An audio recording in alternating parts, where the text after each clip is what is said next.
that ODM in requiring these, quote, as Raila referred to them, traitors, to resign?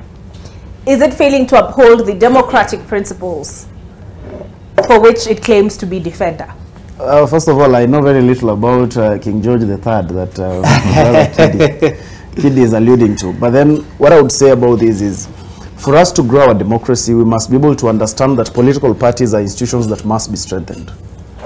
And painting a picture as though elected leaders are in no need of political parties is to be in denial of the reality.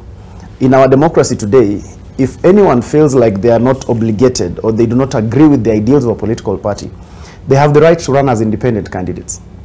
Jalango did not run as an independent candidate. Therefore, Jalango is a member of parliament on the ODM ticket. And therefore, we cannot divorce the two. Jalango is there because of partly ODM. That is the reason he was their candidate. And therefore, for us to move and be progressive, we cannot be able to advocate that you get elected and then you do whatever you want because it is within your purview and you have no right to respect political parties. There is a reason the Office of the Registrar of Political Parties allocates funds to political parties, because parties are owned by the people. Now, the people who elected Jalango elected him partly because of the ideals that he believed in, which were ODM.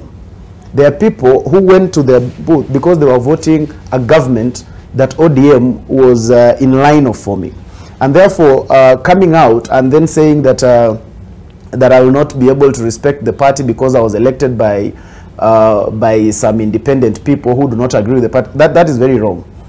If Jalango and any other member of parliament did not want to agree with the dictates of a political party, they had the purview to go it alone and run entirely as independent candidates. So there is no relation whether my brother Kidi comes up with another King George. It cannot be able to change the reality that when you're elected on a political party, you must be able to uphold the dictates of that party.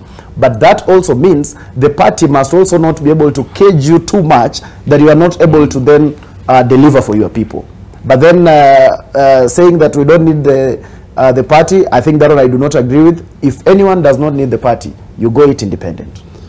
And I think my brother Mundalo and the chairman of one of the big parties in Azimio must appreciate this, that when I am narrating the story of Rip Van Winkle, I am not being simplistic, as he's trying to put it, that people do not need the party. But that should the party be so dictatorial that these people have not, I mean, we see the party leader calling them traitors and actively advocating that they are kicked out of a meeting. What happened to principles of natural justice? Why can't these people be given a chance? Jalango was there. Why wasn't he given even a chance to narrate his story to fellow leaders who are present at Stoniathi? This is the parties that we must begin to inculcate, and parties that are demonstrating that they are thriving on dictatorship are on the wrong side of history, I'm afraid.